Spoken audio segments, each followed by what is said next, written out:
ओम शांति। आज का वरदान, माया की छाया से निकल याद की छत्र छाया में रहने वाले बेफिक्र बादशाह भव। माया की छाया से निकल याद की छत्र छाया में रहने वाले बेफिक्र बादशाह भव। बेफिक्र बादशाह बनने का बाबा ने आज वरदान दिया, एक्सप्लेन किया। जो सदा बाप के याद की छत्र छाया के नीचे रहते हैं वो स्वयं को सदा सेफ अनुभव करते हैं। जो सदा बाप के याद की छत्र छाया के नीचे रहते हैं वो स्वयं को सदा सेफ अनुभव करते हैं। माया की छाया से बचने का साधन है बाप की छत्र छाया। छत्र छाया में रहने वाले सदा बेफिक्र बादशाह होंगे। अगर कोई फिक्र है तो खुशी गुम हो जाती है। खुशी गुम हुई, कमज़ोर हुए तो माया की छाया का प्रभाव पड़ जाता है, क्योंकि कमज़ोरी ही माया का आह्वान करती है। क्योंकि कमज़ोरी ही माया का आह्वान करती है। माया की छाया स्वप्न में भी पड़ गई तो बहुत परेशान कर देगी, इसलिए सदा छत्र छाया के नीचे रहो। तो बाबा ने दो छाया के बारे में आज बात की है। एक है माया की छाया और एक है बाप की छत्र छाया। लेकिन हम ये जानते हैं कि जैसे माया को देखा नहीं जा सकता, इल्यूजन विकारों को नहीं देखा जा सकता, क्योंकि वो विचारों में आते हैं, यानी थॉट्स में आते हैं। तो जैसे हम माया को नहीं देख सकते हैं वैसे ही हम बाबा को भी नहीं देख सकते हैं। तो माया की छत्र छाया क्या है और बाप की छत्र छाया क्या है?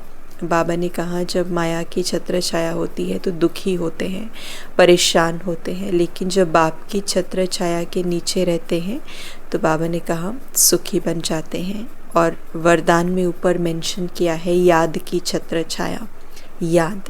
याद माना स्मृति। एक है स्मृति, एक है विस्मृति। तो स्मृति की छत्र छाया यानी बाप की छत्र छाया, विस्मृति की छत्र छाया यानी माया की छत्र छाया।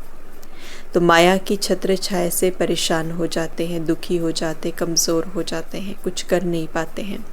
यानी जब हम खुद को भूल जाते हैं, इल्यूजन में आ जाते हैं, बॉडी कॉन्शियसनेस में आ जाते हैं, तो माना माया की काली छाया के प्रभाव के अंदर हम आ गए। फिज़िकली माया को नहीं देख पा रहे हैं, फिज़िकली माया का हमने आह्वान भी नहीं किया, लेकिन जैसे ही कमज़ोरी भीतर आई तो माया की छत्र छाया अपने आप पड़ गई। हमारी जो स्मृति थी वो विस्मृति में परिवर्तन हो गई। और जैसे ही हमें याद भूला ज्ञान, जैसे ही हमें याद भूला अपना आप, अपना अस्तित्व, ड्रामा, बाबा, जैसे ही हमें ये सारी चीज़ें भूल जाती हैं तो हमारा कार्य करने का तरीका बदल जाता है। हमारा बात करने का, व्यवहार करने का, इवन सोचने तक का तरीका यहीं से तो शुरू होता है। सब चेंज हो जाता है, सारी फाउंडेशन बदल जाती है। तो इसीलिए जो बाबा ने आज बात कही है कि माया की छत्र छाया से बचना है और बाप की छाया के नीचे माना परमात्मा, यानी कि जो ज्ञान है, जो सोजरा है, जो स्मृतियाँ हैं, जो यादगार चीज़ें हमें बाबा ने, जो यादें हमें बेसिकली बताई हैं कि हम कौन हैं, जब तक हम उन चीज़ों के साथ में रहते हैं, उन चीज़ों के संपर्क में रहते हैं, उस अवेयरनेस, उस अटेंशन में रहते हैं, माना हम बाबा की छत्र छाया के नीचे हैं, जब तक वो ज्ञान हमारी अवेयरनेस में है। इसीलिए, और जब तक वो अवेयरनेस में रहेगा तो हम कमज़ोर नहीं पड़ेंगे, क्योंकि हर एक संकल्प में फिर शक्ति आ जाएगी।